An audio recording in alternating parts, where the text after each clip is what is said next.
Titimu toko Mama Rayo Yoki Norodiga Ogita Tabi Toko Torusana Mengira-kira Disonong Ginawo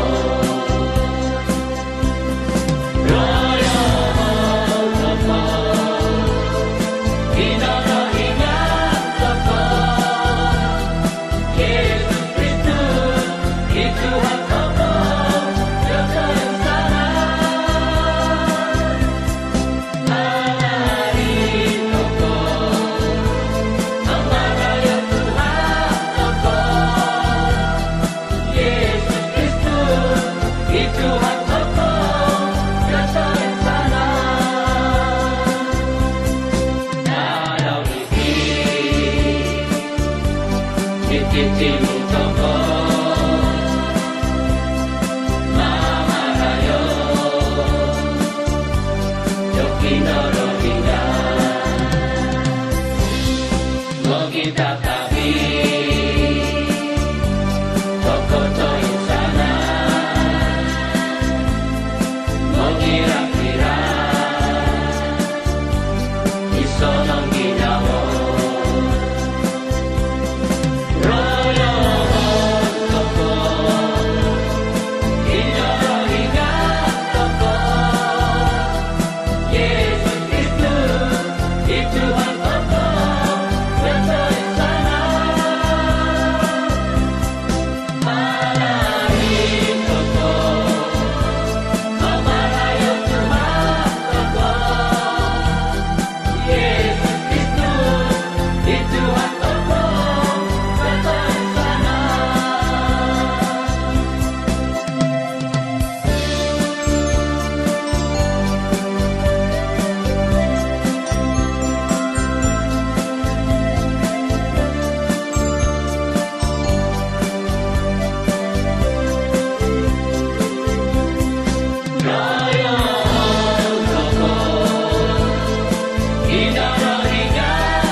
Shalom jemaat, kita bersyukur kepada Tuhan untuk kita dapat beribadah sekali lagi di dalam ibadah online SID Pekan Tuaran. Kita bersyukur kepada Tuhan karena pemeliharaan pimpinan Tuhan kepada kita semua. Dan tentunya pada waktu-waktu ini kita masih lagi mematuhi perintah kawalan pergerakan yang masih berkuat kuasa. Mari kita mulai ibadah pagi ini. Dan saya akan memimpin jemaat sekalian di dalam doa. Kami bersyukur Tuhan untuk pagi ini kami dapat beribadah secara online. Dan kepada semua jemaat Tuhan yang berada di rumah atau di mana saja ketika ini, kami bersyukur karena kesempatan kami dapat beribadah. Kami bersyukur karena kami dapat mendengarkan firman Tuhan hari ini.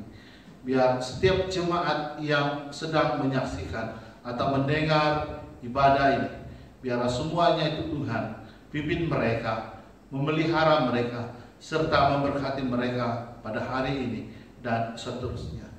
Pimpin kami Tuhan di dalam pujian dan penyembahan kepada Tuhan, terlebih di dalam pendengaran firman Tuhan, supaya apa yang kami dengar akan menguatkan kami, meneguhkan iman kami, serta kami mengalami pimpinan Tuhan sepanjang kehidupan kami. Kami juga berdoa untuk setiap jemaat yang mengalami kelemahan tubuh pada ketika ini. Tuhan, jamah mereka, sembuhkan dan pulihkan mereka oleh kuasa darah Yesus, menguatkan, dan menyembuhkan mereka di dalam nama Tuhan Yesus.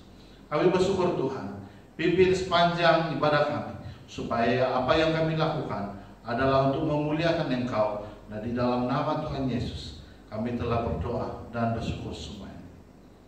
Amin. Yesus, Kau telah memulai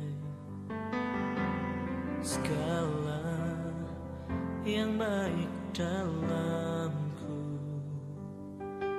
Engkau menjadikanku serupa gambaran-Mu dan berharga di mata-Mu. Yesus, Kau telah memulai karya yang mulia dalamku. Kau berikan hidup-Mu sebagai ganti dosaku, karena kasih-Mu padaku. Sekarang ku memuji-Mu, Allah yang setia. Shalom. Pembacaan pada hari ini dalam Bilangan 5 ayat 1 hingga 10, Bilangan 5 ayat 1 hingga 10. Tajuk besar peraturan mengenai orang-orang yang najis. Tuhan berfirman kepada Musa, perintahkanlah kepada orang Israel supaya semua orang yang sakit kusta, semua orang yang mengeluarkan lelahan, dan semua orang yang najis oleh mayat disuruh meninggalkan tempat perkemahan. Baik laki-laki maupun perempuan haruslah kau suruh pergi ke luar tempat perkemahan. Haruslah mereka kau suruh pergi, supaya mereka jangan menajiskan tempat perkemahan di mana aku diam di tengah-tengah mereka. Maka orang Israel berbuat demikian. Mereka menyuruh orang-orang itu meninggalkan tempat perkemahan, seperti yang diperintahkan Tuhan kepada Musa. Demikianlah diperbuat oleh orang Israel. Tajuk kedua ialah peraturan mengenai penebusan salah. Ayat 5. Tuhan berfirman kepada Musa, berbicaralah kepada orang Israel, apabila seseorang laki-laki atau perempuan melakukan sesuatu dosa terhadap sesama manusia, dan oleh karena itu berubah setiap terhadap Tuhan, sehingga orang itu menjadi bersalah, maka haruslah ia mengakui dosa yang telah dilakukannya itu, kemudian membayar tebusan sepenuhnya dengan menambah seperlima, lalu menyerahkan kepada orang terhadap siapa ia bersalah. Tetapi apabila orang itu tidak ada kaumnya kepada siapa yang dapat dibayar tebusan salah itu, maka tebusan salah yang harus dibayar itu menjadi kepunyaan Tuhan dan adalah bagian imam. Sebelum terhitung domba jantan perdamaian yang dipakai oleh mengadakan pendamaian bagi orang itu. Dari persembahan kudus yang disampaikan orang Ismail kepada imam, persembahan khususnya adalah bagian imam. Sedangkan persembahan kudus yang dibawa oleh seseorang adalah bahagian orang itu sendiri. Hanya apa yang diserahkannya kepada seorang imam adalah bagian imam itu. Sekian.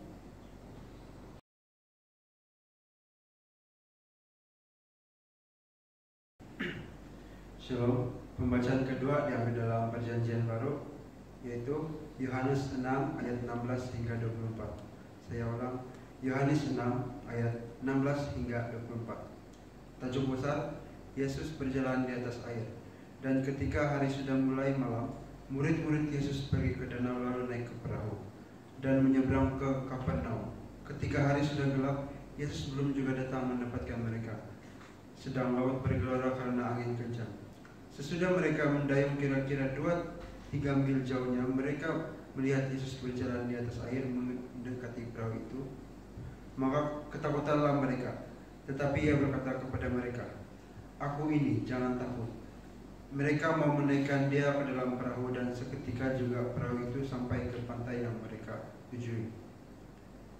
Pada keesokan harinya, orang banyak yang masih tinggal di seberang melihat bahwa di situ tidak ada perahu selain daripada yang satu tadi, dan bahwa Yesus tidak turut naik ke perahu itu bersama-sama dengan murid-muridnya, dan bahwa murid-muridnya saja yang berangkat. Tetapi sementara itu beberapa perahu lain datang dari Tiberias dekat ke tempat mereka makan roti sesudah Tuhan mengucapkan syukur atasnya. Ketika orang melihat bahwa Yesus tidak ada di situ dan murid-muridnya juga tidak, mereka naik ke perahu-perahu itu lalu berangkat ke Kapernaum untuk mencari Yesus. Sekian pembacaan. Shalom jemaat. Haleluya, kita bersyukur kepada Tuhan karena pagi ini kita dipertemukan dalam ibadah online. Terima kasih, haleluya. Mari kita memuji Tuhan dan menyembah Tuhan pada pagi hari ini dengan lagu Hari Ini Hari Yang Telah Dijadikan Tuhan.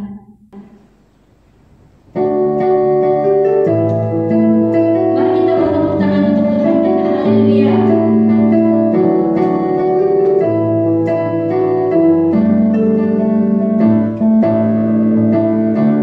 Hari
dikasihi Tuhan, kita mengucap syukur kita bertemu lagi pada hari ini. Sedang jemaat yang dikasihi Tuhan, kita mulakan dengan doa. Mari kita berdoa bersama-sama. Terpuji Engkau Tuhan, kami mengucap syukur karena kasih karunia yang Tuhan berikan. Terima kasih Tuhan untuk hari ini, Tuhan menyertai kami. Kami ucap syukur untuk pimpinan Tuhan sepanjang minggu ini. Tuhan sudah memimpin kami dengan baik. Tuhan memberikan kami kesehatan yang baik dan Tuhan menyertai kami. Ya Bapa, kami mau mulai ibadah hari ini. Kami mau menyerahkan dalam tangan-Mu. Kiranya jemaah yang mendengar firman Tuhan diberkati dan Tuhan berikan pikiran yang tajam, Roh Kudus yang mengajar agar kami memahami semua.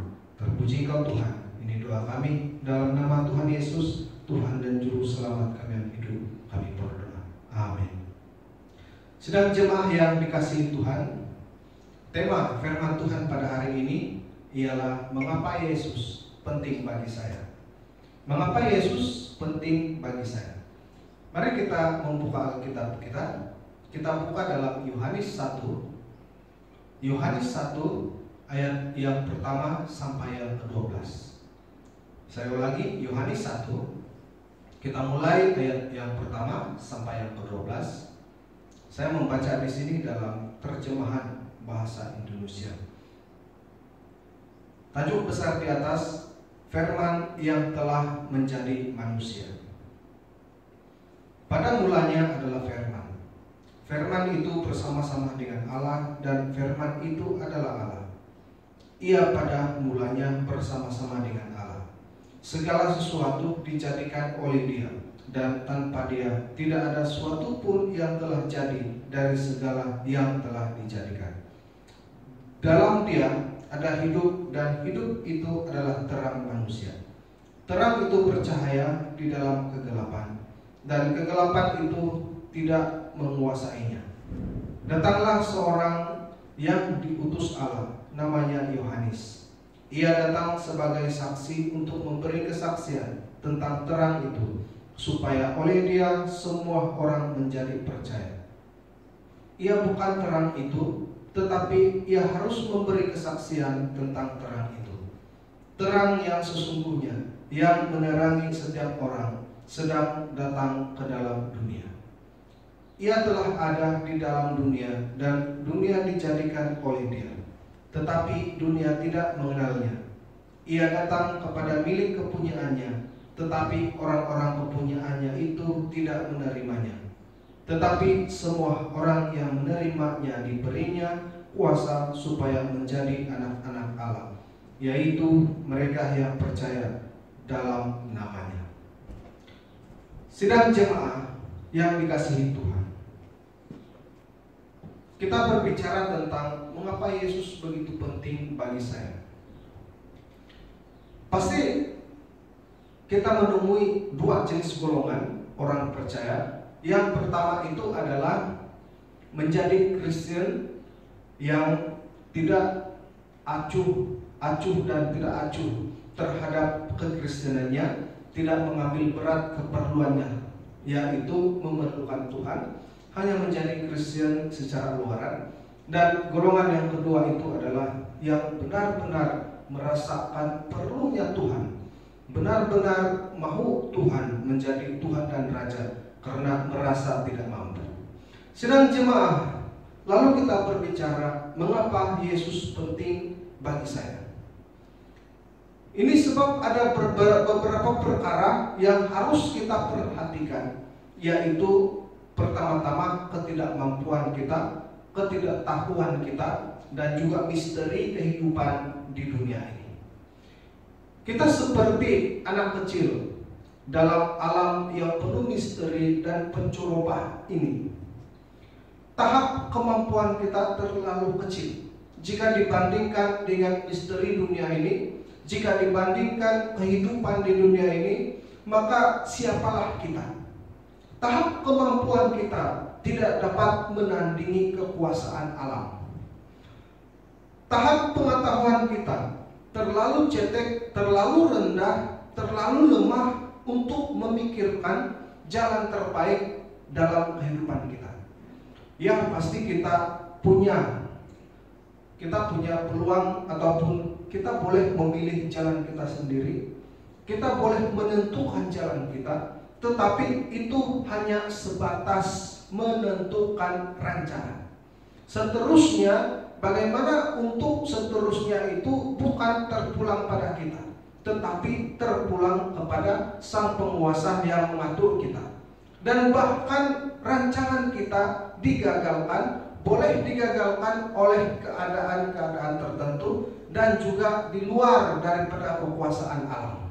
Nah, sedang jemaah, alam yang menentukan hala tuju kita. Sebab itu kita tidak punya pengetahuan masa datang. Hanya Yang Maha Kuasa yang akan menentukan kemana kita. Kita hanya memikirkan sebatas apa yang kita lihat dan apa kata orang. Manusia itu memikirkan apa yang dia lihat, apa kata orang, dan apa pengalaman-pengalaman. Kita hanya memikirkan apa yang terjangkau oleh akal kita.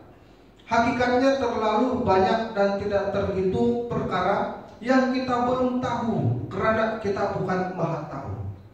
Sudah berapa lama kita hidup di dunia ini, walaupun kita sudah punya pengalaman untuk menjalani kehidupan, tetapi masih banyak yang kita tidak tahu. Hakikatnya masih tidak terhitung perkara yang kita belum tahu.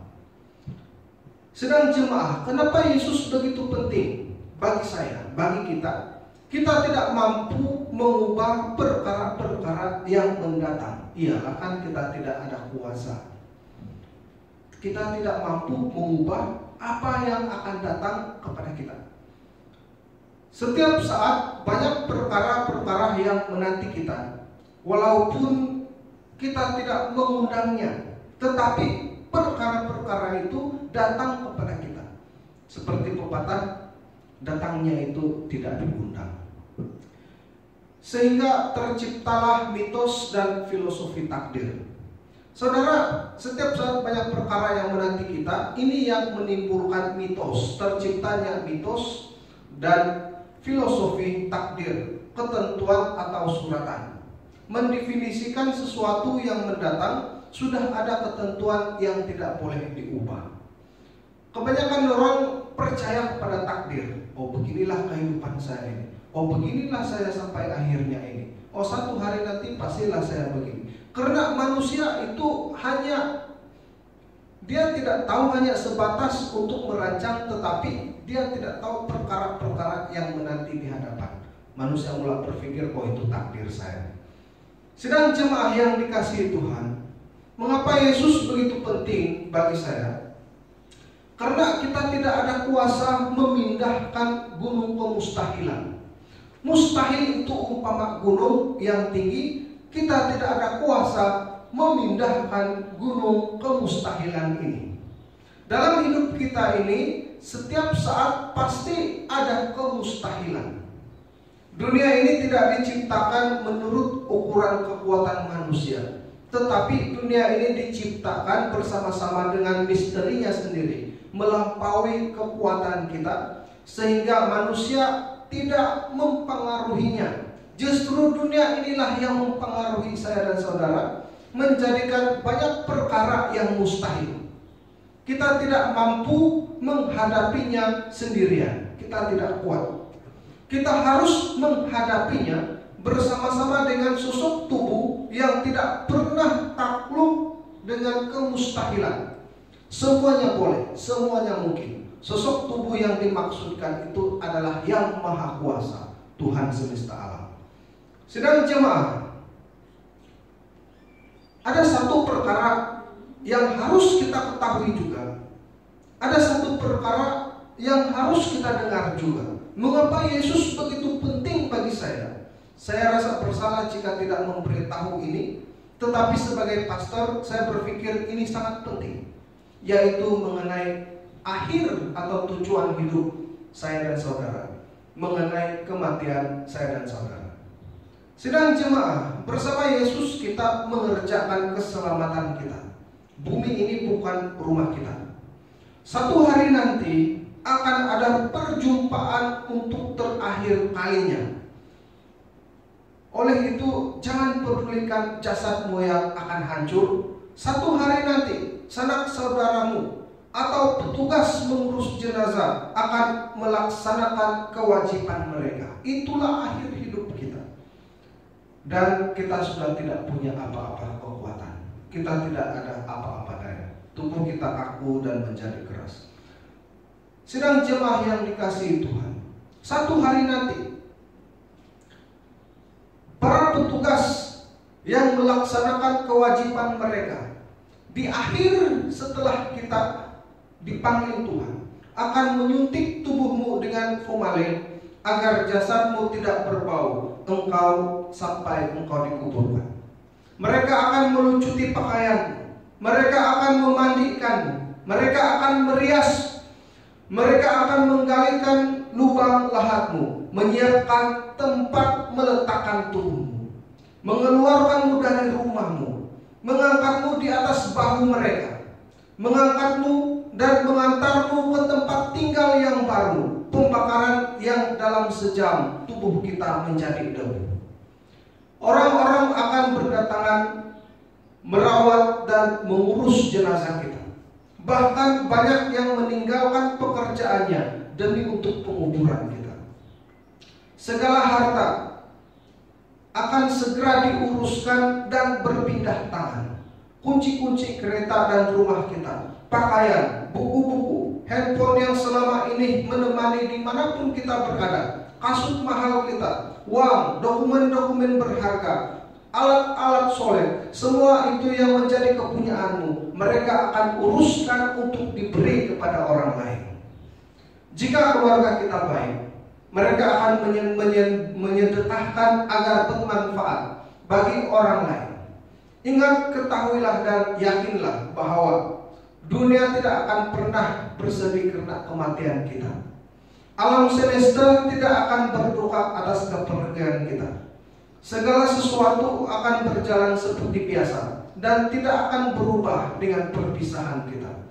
Pekerjaan kita akan digantikan oleh orang lain.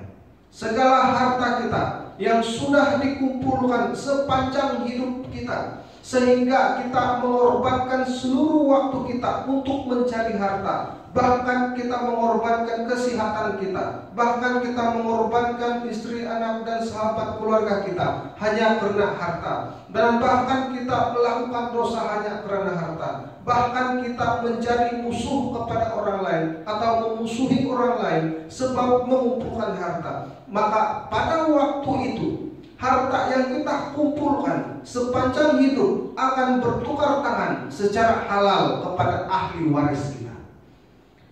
Sementara kita yang akan dihakimi di akhirat atas segala sesuatu perkara yang sederhana dan kecil sekalipun Tuhan akan perhitungkan. Sedang jemaah yang dikasihi Tuhan, yang pertama lepas daripada kita ialah nama kita. Saat kita meninggal dunia, orang-orang bertanya, di mana mayatnya, di mana mandinya. Mereka tidak memanggil kita dengan nama kita. Nama kita tinggal kenangan belaka. Ketika mereka mendoakan kita di ruang ibadah, mereka bilang, oh bawa sini jenazahnya. Mereka tidak menyebut namamu, nama kita. Mereka betapa mereka cepat, nama kita begitu cepat hilang. Dan nama kita begitu cepat berlalu. Karena itu, sedang jemaah, jangan tertipu oleh kehormatan dan kelebihanmu. Jangan terpedaya oleh kedudukan dan keturunan kita. Jangan terpedaya dengan keinginan kita untuk meraih jabatan sekulamu maupun jabatan kerohanian di rumah ibadah kita. Jangan terpedaya dengan keinginan untuk meraih kekayaan dan kenikmatan dunia ini. Syarat kematian itu biasalah tidak harus sakit dahulu, tidak melihat kaya atau miskin, tidak diatur dari umur yang tua atau yang muda harus mati duluan. Dunia ini penuh misteri. Kadang dunia ini menjengkelkan. Dan betapa besar apa yang akan kita hadapi. Kesedihan atas kepergian ada 3 macam. Yang pertama, orang yang mengenalmu sepintas akan berkata, oh kasihan dia, Kenapa dia dipanggil hari ini? Kenapa dia meninggal hari ini? Masih lagi ada anak kecil yang mau dijaga, masih lagi ada orang tua mau dijaga, masih lagi banyak rancangan belum lagi dibuat. Yang kedua, teman dan sahabat kita akan bersedih beberapa saat atau beberapa hari, kemudian mereka kembali kepada rutin dan canda tawa mereka setiap hari.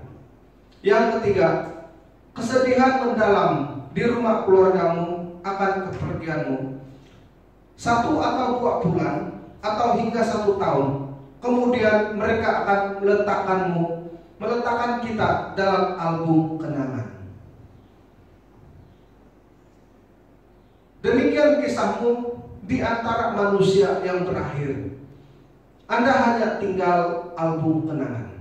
Telah lepas daripada kita kecantikan yang kita pelihara selama ini, yang kita agungkan selama ini, ketampanan yang ada pada kita. Telah lepas daripada kita harta yang kita kumpul sehingga mengambil waktu untuk bersekutu dengan Tuhan. Telah lepas daripada kita kesehatan yang selama ini kita jaga. Kita beli banyak suplemen supaya kita tetap sehat. Telah lepas daripada kita anak cucu kita. Telah lepas daripada kita rumah kita yang mahal, yang cantik dan sebagainya. Telah lepas daripada kita istri kita, suami kita. Kehidupan yang sesungguhnya justru baru bermulai. Setelah kematian, bersama kita sesuatu yang nyata, yaitu alam yang baka, alam keabdian, surga atau neraka yang mengerikan, yang abadi sampai selama-lamanya, kekal tetapi nyata. Pertanyaannya sekarang adalah, apa yang sudah kita persiapkan untuk hari akhir kita? Ini ialah kenyataan yang harus direnungkan. Tidak boleh kita abaikan begitu saja. Kita harus renungkan ini. Sudahkah kita persiapkan akhir hidup kita? Sedang jemaah, seberapa kuat Yesus melekat dalam hatimu? Mari kita dekatkan diri kita kepadanya. Berbuatlah dengan tulus. Bekerjalah tidak hanya untuk upah yang fana, tetapi bekerja jugalah untuk melayani Tuhan, untuk mendapatkan upah yang kekal, untuk bekalan kehidupan yang kekal. Sedang jemaah, sebab itu saya katakan, mengapa Yesus begitu penting bagi saya? Karena kehidupan manusia ini hanya sementara. Di akhirnya nanti akan bertemu juga dengan kekekalan. Apakah itu alam baka, alam kefanahan, alam kematian yang kekal ataupun surga. Saudara, camkanlah ini, ingatlah sentiasa. Sematkan di dalam hatimu, jadikan ini renungan siang malammu, jadikan ini prioritas hidupmu, bahwa Yesus sangat penting, bukan saja di waktu hidupmu, tetapi juga pada waktu mendatang. Sedang jemaah, setiap hari jangan pernah abaikan masa bersama Tuhan. Mengapa Yesus penting bagi kita? Sebab alam baka menanti kita. Mengapa Yesus penting bagi kita? Sebab kita tidak punya kekuatan, pengetahuan kita lemah dan cetek akan rahasia kehidupan ini. Kenapa Yesus penting bagi saya? Karena satu hari nanti kita menanggalkan tubuh ini dan diuruskan oleh orang lain. Kenapa Yesus penting bagi saya? Melebihi uang ringgit, harta yang ada di dunia. Sebab semua itu akan lepas daripada kita dan diambil oleh orang lain. Seterusnya kita kembali dalam keadaan telanjang kepada Tuhan. Kenapa Yesus begitu penting bagi saya? Karena Dialah juru selamat kita yang hidup. Semoga kita semua selamat. Mari kita berdoa. Terima kasih Tuhan, kami mengucap syukur karena kasih setia Tuhan. Ya Tuhan, kiranya Tuhan terus melekat di dalam hati kami. Kiranya kami bukan hanya sibuk menguruskan hal-hal semasa hidup ini dengan hal-hal duniawian, hal-hal yang fana, hal-hal yang dapat lepas daripada kami, tetapi kami juga mencari wajah Tuhan, mencari kerajaan Tuhan untuk bekalan kami di masa mendatang. Ajari kami membela hubungan dengan Tuhan setiap hari. Terima kasih Tuhan, terpuji Engkau. Dalam nama Tuhan Yesus kami berdoa. Amin.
melalui akal, yang karenanya kita semua dipersatukan dan ditebus oleh Yesus Kristus. Marilah kita sama-sama berdoa. Bapa yang di surga, Khalik pencipta langit dan bumi, Tuhan yang berkuasa di atas segala sesuatu, yang hadir di dalam setiap persekutuan orang-orang percaya. Hari ini sekali lagi kami memperingati Tuhan, pengorbanan Tuhan yang menyelamatkan kami. Dan melalui perjumpaan kudus juga kami masuk dalam perjanjian Tuhan bagi mengambil bahagian di dalam mewartakan firman-Mu. Tuhan kami Yesus Kristus, berikanlah setiap kami Roh Kudus, Roh yang Maha Kuasa, memimpin kami dan sentiasa mengarahkan hati kami kepada Engkau, menggerakkan hati kami agar sentiasa haus dan lapar akan Engkau, setia menanti kedatangan-Mu yang kedua kali, dengan hati yang tidak tawar tetapi semakin dikuatkan setiap hari. Amin. Jemaah yang berbahagia, kita bermaksud untuk menerima perjamuan kudus. Oleh itu, kita perlu meneliti diri kita. Apakah layak kita menerima perjamuan kudus ini? Supaya jangan ada satu orang pun dari antara kita yang dihukum oleh Tuhan Allah. Sebab mereka yang layak menerima perjamuan kudus adalah orang-orang yang menyesali sikap-sikap dan perbuatannya yang jahat, dan yang mengaku dosa-dosanya, dan yang percaya akan pengampunan dosa yang dianugerahkan Tuhan Yesus Kristus. Dan mereka yang menerima perjamuan kudus tetap memelihara ajaran dan hukum Tuhan, harus menghindari dosa, menjauhkan segala sesuatu yang menjadi kebencian bagi Tuhan. Tetapi hendaklah sentiasa merenungkan Yesus Kristus yang telah mati dan bangkit kembali, supaya kamu layak menerima perjamuan kudus ini. Perjamuan kudus ini hanya layak bagi mereka yang sudah dibaptis. Sedang jemaah, kepada jemaah yang ingin mengambil perjamuan kudus ini, yang beribadah di gereja lain ataupun yang dibaptis daripada gereja aliran lain, maka kita sama-sama juga mengambil perjamuan kudus ini. Sidang jemaah yang dikasihi Tuhan, sekarang mari kita berdiam diri sebentar dan memeriksa serta menyelidiki diri kita di hadapan Tuhan.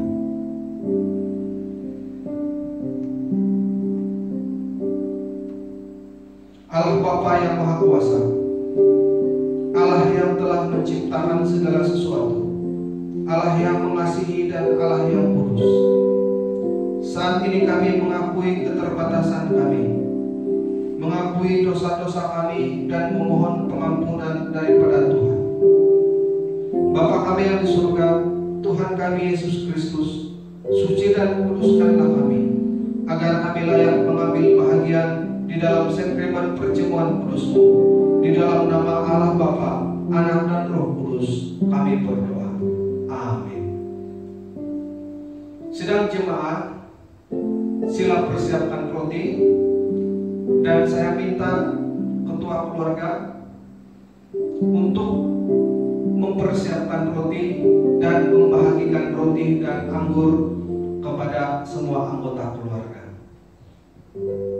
Saya minta ketua keluarga silakan bagikan roti kepada semua anggota keluarga sekarang.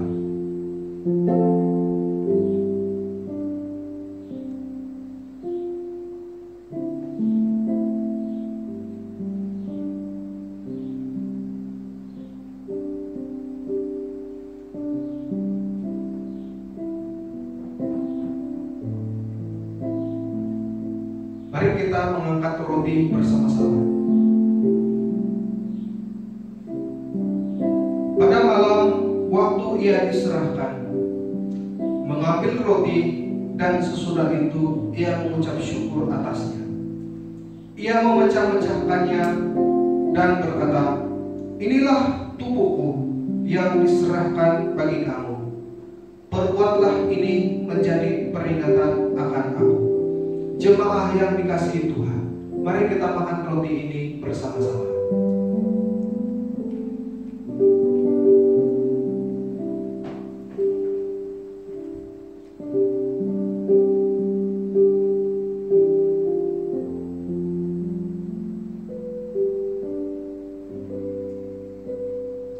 Mari kita ambil cawan bersama-sama.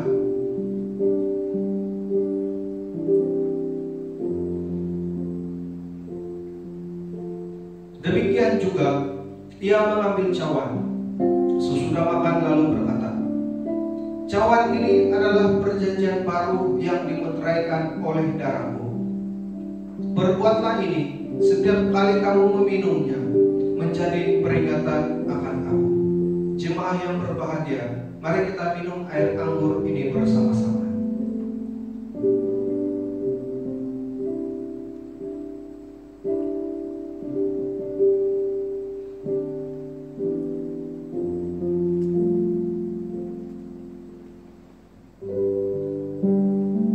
Mari kita berdoa. Terpuji Engkau Tuhan Allah yang agung. Kami mengucap syukur karena kebaikan Tuhan, pengorbanan Tuhan buat kami umat manusia yang sudah ditebus oleh darah-Mu sendiri. Terima kasih Tuhan karena kasih setiamu yang begitu besar. Engkau rela menyerahkan dirimu dan Engkau memberikan kami kehidupan daripada darah dan daging-Mu. Ya Bapa, Tuhan kami Yesus Kristus, peliharalah kami sampai kedatangan Tuhan yang kedua kali. Kiranya nama Tuhan terus dimuliakan. Kiranya Tuhan memberikan kami kekuatan di tengah-tengah pencoba yang datang. Terima kasih Tuhan, ini doa kami. Dalam nama Tuhan Yesus, Tuhan dan Juru Selamat kami yang hidup, kami berdoa dan mengucap syukur. Amin. Sedang jemaat, selesailah sudah perjamuan kudus kita.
Shalom jemaat, kita akan mengakhiri ibadah kita secara online pada pagi ini. Dan saya akan membawa jemaat sekalian di dalam doa. Kami bersyukur Tuhan untuk pagi ini kami sudah berada di penghujung ibadah online kami. Kami bersyukur Tuhan untuk kesempatan ini. Kami juga bersyukur karena kami telah mendengarkan kebenaran daripada firman Tuhan. Biarlah sepanjang pada minggu yang berikut ini kami akan terus dipimpin Tuhan, mengalami penyertaan Tuhan dan pimpinan Tuhan di dalam kehidupan kami.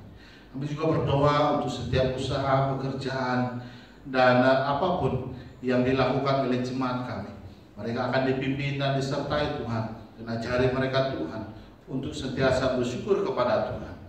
Jemaat sekalian, pimpinan Tuhan, penyertaan Tuhan untuk setiap jemaat dalam setiap perkara, dan biarlah melakukan semua itu menurut kehendak dan pimpinan Tuhan di dalam kehidupan jemaat sekalian.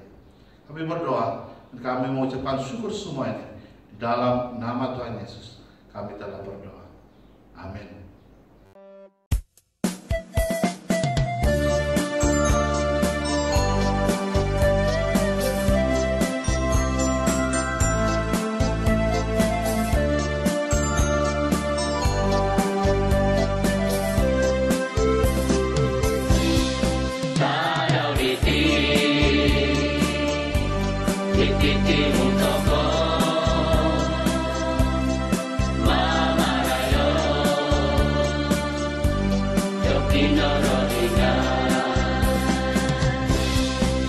Kita kami